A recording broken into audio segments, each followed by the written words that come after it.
Hello and welcome to the last and final video on NSTET. This video covers the most awaited topic, that is preparation and last minute tips, and it has prepared keeping in mind all the candidates, be it in BSc or MSc or the ones who are going to give NSTET this time. So it has all the points. I hope it will be of some benefit to you people. So let's begin. So the passing marks for different posts are here. आपको paper 1 clear करने के लिए general और OBC category के candidates को 45 marks चाहिए, paper 2 clear करने के लिए 45, पेपर 3 क्लियर करने के लिए 100 एंड टोटल आपको 200 चाहिए। मतलब कि अगर आपने ये तीनों कैटेगरीज क्लियर कर ली हैं पर अगर आपका टोटल 200 नहीं आया है तो आपका पेपर फॉर एएल क्लियर नहीं माना जाएगा। आपको ये तीनों क्राइटेरियाज क्लियर करने हैं for every category.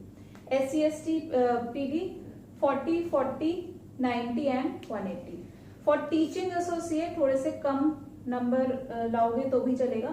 General and OBC paper 1 40, paper 2 40, paper 3 90 and total 180। SC ST and PD आपको पेपर 1 35, 35 एंड 80 एंड आपको टोटल मार्क्स चाहिए 160। So this is your passing mark pattern.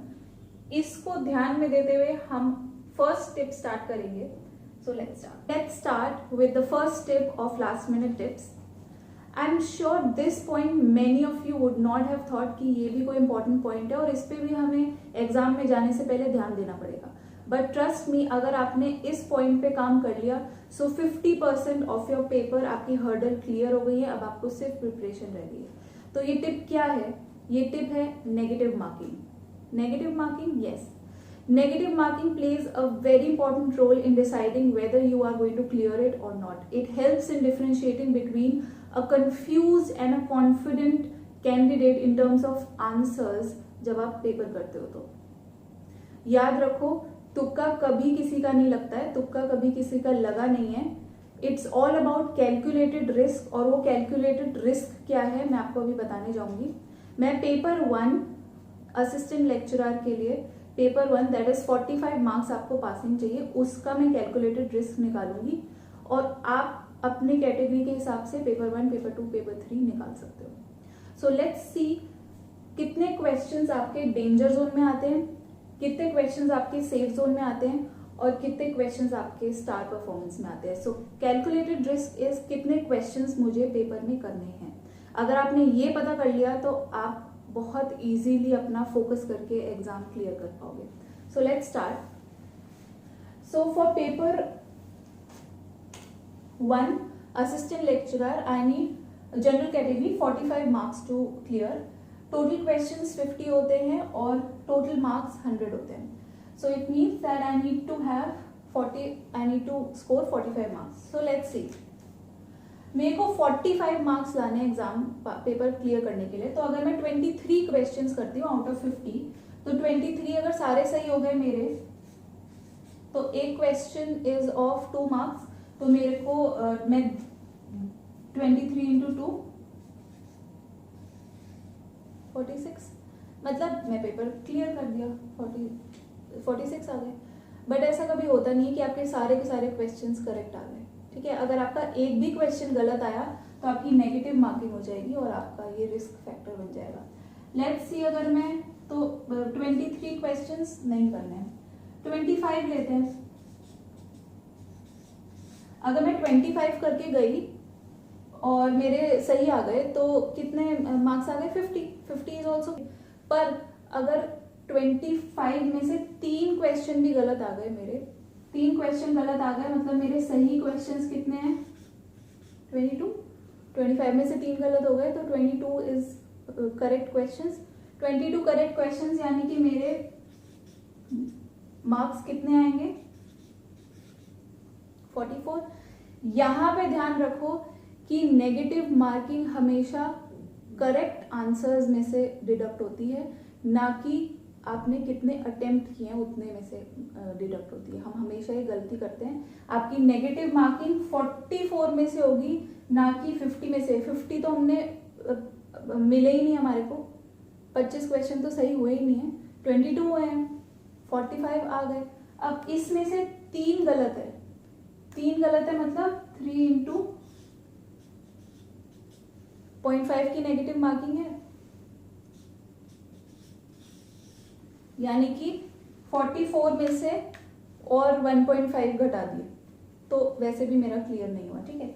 So 25 also is not an option, ठीक है।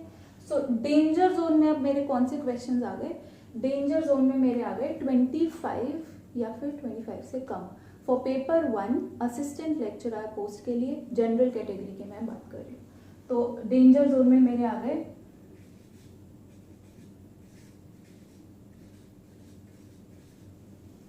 लेकिन अगर मैं 30 questions करती हूँ, मेरे सारे क्वेश्चन सही आ जाते हैं, तो 30 इंटू 2 मतलब मेरे 60 मार्क्स डायरेक्टली आ जाएंगे। पर अगर 30, ऐसा कभी होता नहीं कि आपने जितने किए वो सारे क्वेश्चंस आपके गलत हैं, 1 2 3 क्वेश्चन का मार्जिन रहता है ये गलत होने का। तो चलो 30 आपने किया और उसमें से अगर आपने 5 क्वेश्चन भी गलत कर दिए, 5 क्वेश्चंस भी गलत कर दिए, तो आपके सही क्वेश्चंस कितने हुए 25, यानी कि आपके मार्क्स कितने आएंगे 50। पर आपने क्वेश्चंस गलत किए हैं 5, जिसकी नेगेटिव मार्किंग लगेगी, यानी कि 5 इंटू 0.5 इज इक्वल टू 2.5, यानी कि आपके 50 में से सीधा 2.5 चले जाएंगे और आपके कितने आएंगे 47.5, विच इज ऑल्सो फाइन क्योंकि कैटेगरी के अंदर आ रहा है। तो अगर आप 30 क्वेश्चंस करते हो, 5 भी गलत करते हो, तब भी आप सेफ जोन में रहते हो। अब नेक्स्ट इज 35 क्वेश्चंस करके देखते हैं। अगर मैंने 35 किए और सारे सही आ गए तो मेरे 70 मार्क्स डायरेक्टली आ जाएंगे। But as I said negative आप कुछ क्वेश्चंस गलत करते हो, तो लेट्स सी 35 में कितने मार्जिन है गलत करने का। अगर मैंने 10 क्वेश्चन गलत कर दिए 35 में से, यानी कि नेगेटिव मार्किंग मेरी सीधा 5 नंबर की आएगी। बट मैं दोबारा बता रही हूँ कि नेगेटिव मार्किंग आपकी करेक्टेड, आपके जितने आपने सही किया उसमें से जाती है, ना कि आपने जितने अटेम्प्ट किए उतने में से जाएगी।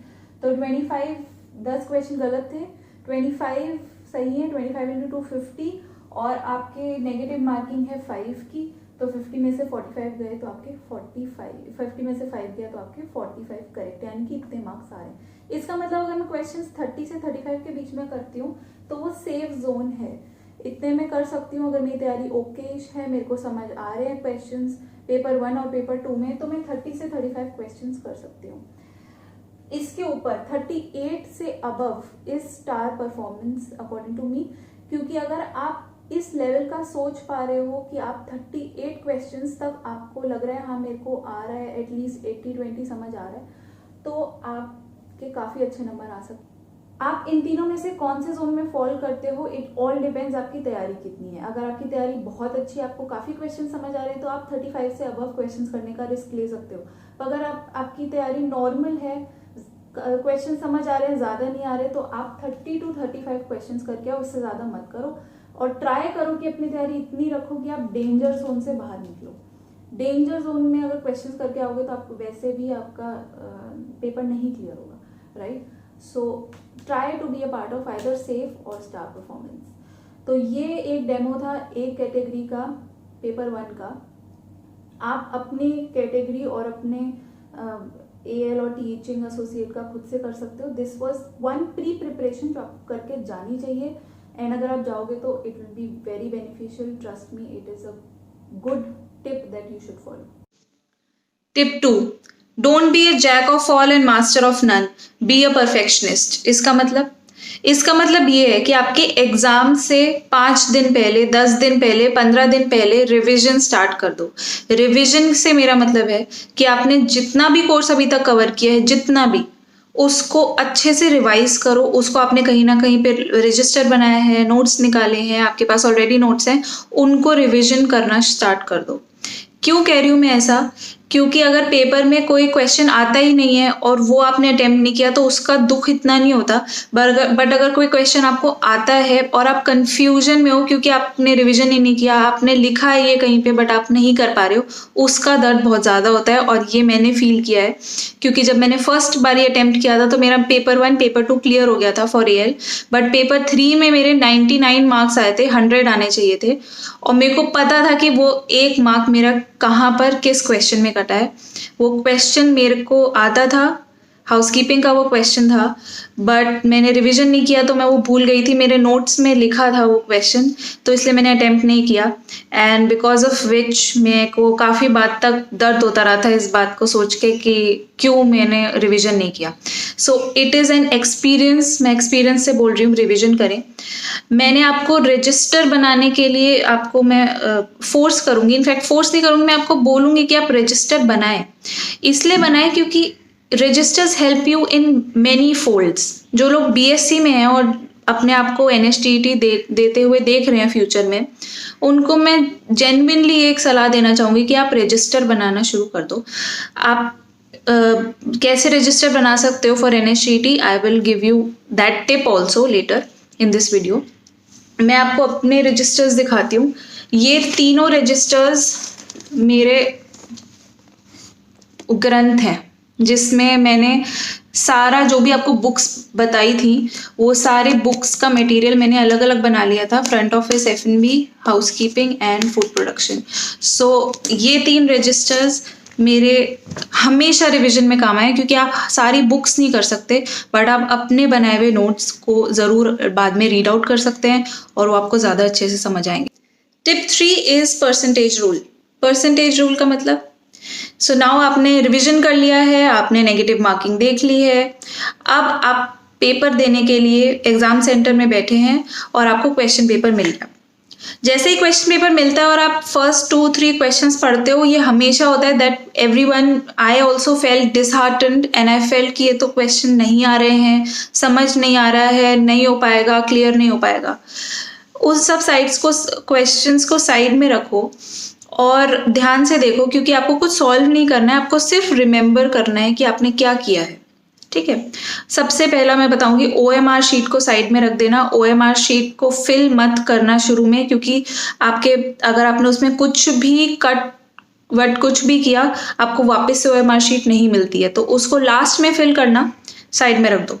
तो क्वेश्चन पेपर में पहली बार मैं जब क्वेश्चन पेपर गो थ्रू करूंगी तो मैं उन क्वेश्चंस के आंसर्स को टिक करूंगी जिनको मुझे 100% श्योर है, 100% श्योर शॉर्ट आंसर्स मुझे पता है, राइट। जैसे कि इतना 100% है, जैसे who is the prime minister of India, Narendra Modi, इतना 100% श्योर है, राइट। सो पहली गो में मैंने वो सारे क्वेश्चंस को अटेम्प्ट कर लिया। ठीक है, अब मान लो पेपर 1 में 50 क्वेश्चंस में से ऐसे 10 क्वेश्चन है जिसका आपको 100% आंसर आता है, तो 10 क्वेश्चंस मेरे साइड हो गए। अब मैं सेकेंड टाइम गो थ्रू करूंगी और सेकेंड टाइम में देखूंगी कि 80-20 का रेशो कितना है। 80% मुझे आता है और 20% मुझे डाउट है कि इस क्वेश्चन का ये आंसर है या नहीं। सो 80-20 के रेशो वाले क्वेश्चंस करो। मतलब 80% आपको पता है कि हाँ इस क्वेश्चन का आंसर यही है, बट 20% डाउट है। 100% नहीं पता बट 80% पता है कि यही आंसर है। तो सेकंड टाइम पे आपने गो थ्रू किया, आपने 80-20 साइड में निकाल के रख दिया। मान लो ये भी आपके 10 क्वेश्चन आ गए, तो 20 क्वेश्चन आ गए आपके पास। अब अगर इस लेवल तक 80-20 के बाद भी अगर आप सेफ जोन में नहीं आ रहे हो, हर एक पेपर 1, पेपर 2, पेपर 3 का सेफ जोन किया था हमने कैलकुलेट, तो अगर आप सेफ जोन में नहीं आ रहे हो तो आपके वैसे भी आप क्लियर नहीं होगे, राइट। 20 क्वेश्चन अगर मैं करके आ गई तो वैसे भी मेरा पेपर क्लियर नहीं होगा। 40 मार्क्स हैं तो AL के लिए अपनी कैटेगरी में जैसे आपको 45 चाहिए तो नहीं क्लियर होगा। तो अब तीसरी गो में आप देखो कि 60-40 रेशो, 60% मुझे पता है कि हाँ ये क्वेश्चन का आंसर है, पर 40% मुझे डाउट है। इसके नीचे मत जाना, 60-40 वाले क्वेश्चंस कर दो और इसके बाद ट्राई करो कि आप सेफ जोन में आ जाओ। ठीक है, that is 30-35 for your paper 1 AL general. ठीक है, तो this is the ratio rule. आप 1 गो, 2 गो, 3 गो, 3 गोज में पेपर पढ़ो और अपने क्वेश्चंस को डिवाइड करो। आपका काउंट रहेगा आपने कितने क्वेश्चंस किए और आपका कैलकुलेशन रहेगी कि हाँ ठीक है मेरा पेपर 1 अब शायद मेरा क्लियर हो जाए, right. So keep this in mind, be smart.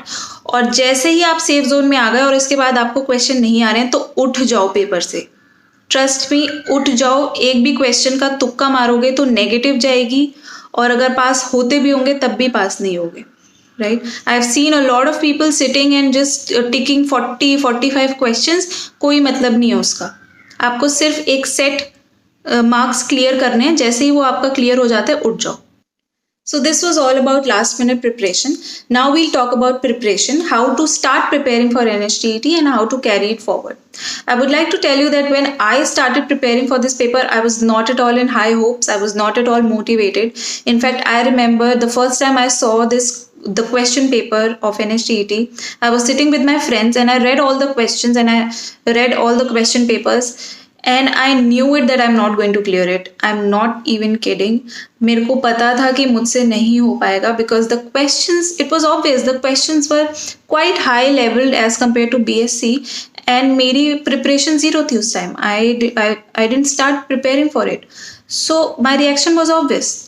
Then I told my parents that it's not going to happen. I'm not going to clear this paper. But my father's reaction made me think about it and I would like to tell you what he said. He very calmly said, okay fine, you are very demotivated, you don't want to give this paper, but tell me one thing, that if not this then what? अगर ये नहीं करना है तो क्या है और दूसरा प्लान क्या है तुम्हारे पास? Just because the path is different, you are changing your goal. And that made me realize that when it is obvious that the goal cannot be reached, don't adjust the goal, adjust the action steps. That's what I did. I went to the library, I adjusted my action plan. मैंने instead of looking at NSTET as 200 questions, मैंने एक एक question करके notes बनाने शुरू किए। मैंने पहला क्वेश्चन देखा, the first question I read, उससे रिलेटेड मैंने बुक पूछी, जो भी मेरे को गाइडेंस मिली थी उनसे मैंने पूछा, मेरे को उस बुक में से चैप्टर निकाला और उसके चैप्टर के मैंने नोट्स बना लिए। देन मैंने दूसरा क्वेश्चन पढ़ा, दूसरे क्वेश्चन से रिलेटेड जो चैप्टर था उसको मैंने पूरा पढ़ा और उसके नोट्स बना लिए। सो इस तरह से क्या फ़ायदा हुआ कि मेरे 2 क्वेश्चन से 2 चैप्टर हो गए। ऐसे ही मैंने तीसरे क्वेश्चन को पढ़ा और उससे रिलेटेड चैप्टर के नोट्स बना लिए, तो मेरे 3 चैप्टर के नोट्स आ गए। अब ये 3 चैप्टर के नोट्स के बाद मैंने इन चैप्टर से रिलेटेड बाकी क्वेश्चंस, पेपर में जो क्वेश्चंस आ रहे हैं उसको करने का ट्राई किया कि क्या ये मेरे से हो पा रहे हैं, नहीं हो पा रहे। सो मेरे से वो कुछ क्वेश्चंस हो पा रहे थे, कुछ नहीं हो पा रहे थे। अगर नहीं हो पा रहे थे तो मैं कोई और बुक रेफर कर रही थी। तो ऐसे करके थोड़ी सी शॉर्ट टर्म प्रिपरेशन स्टार्ट हो गई। In fact, this is one of the methods in which I would like to recommend you to make notes. एक एक क्वेश्चन करो और उससे रिलेटेड चैप्टर पे नोट्स बनाओ। You can see 76th question is Holger-Nielsen is a term associated with. सो ये question मैंने पढ़ा और इसका चैप्टर मुझे पता चला सेफ्टी एंड सिक्योरिटी, तो मैंने इसके नोट्स बनाती चली गई और मेरे को आंसर अपने आप बुक में मिल गया। सी फर्स्ट 8 प्रोसीजर्स में आपको ये बुक में मिल जाएगी लाइन। होल्गर-नील्सन मेथड ऑफ रेस्पिरेशन से रिलेटेड है एंड इसके बारे में सारा।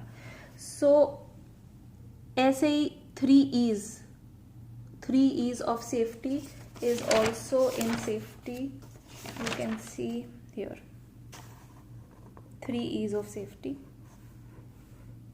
The second tip for preparation is there is no best time to start and there is no good time to study. So start the moment you realize that you want to compete for this exam and give at least 30 minutes every day out of your busy schedule, be it job, assessment, assignments, family, relationship, friends. आप कहीं पे भी busy हो तो 30 minute कम से कम दें। Maximum 6 hours, 7 hours, 8 hours पढ़ सकते हो जितना आपका कैपेबिलिटी है, बट मिनिमम 30 मिनट ज़रूर निकालो प्रिपरेशन करने के लिए। तो जैसे ये अभी वीडियो ख़त्म होती है तो उसके बाद भी आप एकदम से स्टार्ट कर सकते हो प्रिपरेशन करना। Why am I telling you this is because ये हमेशा क्लियर होगा और क्लियर नहीं होगा ही नहीं होता। There is always a grey area between this clear and not clear. वो ग्रे एरिया जितना रिड्यूस करोगे उतना आप क्लियर करने के पास जाओगे। I will give you my example. मैंने जब पहले शुरू कर दिया था तैयारी तो मैंने ये नहीं सोचा था कि मेरा अब सेकेंड अटेम्प्ट में होगा, तीसरे अटेम्प्ट में हो ही जाएगा। I was preparing every day. कभी तो होगा clear. 30 was the age limit during my time, so I was like 30 साल तक तो होगा, जब तक 30 की होंगी तब तक एक बार तो क्लियर हो ही जाएगा। सो करते रहो तैयारी। इट्स नॉट अबाउट 10 दिन बाद पेपर है तो अब क्या करूँ, अब तो कुछ बचा ही नहीं है time. Revise, study, read, make note. And this is one last tip for all the BSc students who see themselves giving MSc entrance या फिर NSTET entrance in future, that अपनी basics clear करके चलो। जैसे मैंने आपको बोला था कि रजिस्टर्स बनाओ अपने अलग से, कॉलेज वाले नहीं, अलग से अपना एक रजिस्टर ले लो और उसको मेंटेन करना शुरू करो। बुक्स से पढ़ो, लाइब्रेरी जाओ, खरीद सकते हो तो बुक खरीद लो, बट अभी से इन बिटवीन द लाइंस पढ़ना स्टार्ट करो। बैक क्वेश्चंस पढ़ो, फिलअप्स पढ़ो, जितना हो सके थॉरो स्टडी करो, क्योंकि जितना अभी थॉरो स्टडी करोगे उतना आगे आपके काम आएगा। इनफैक्ट प्लेसमेंट्स में भी आपको थॉरो स्टडी काम आएगी। So that's it from these videos. I hope these were of some use and brought some insight about NSTET. Still, if you have any questions, drop it in the comment section and I'll try to answer all of the queries. Thank you so much. Take care.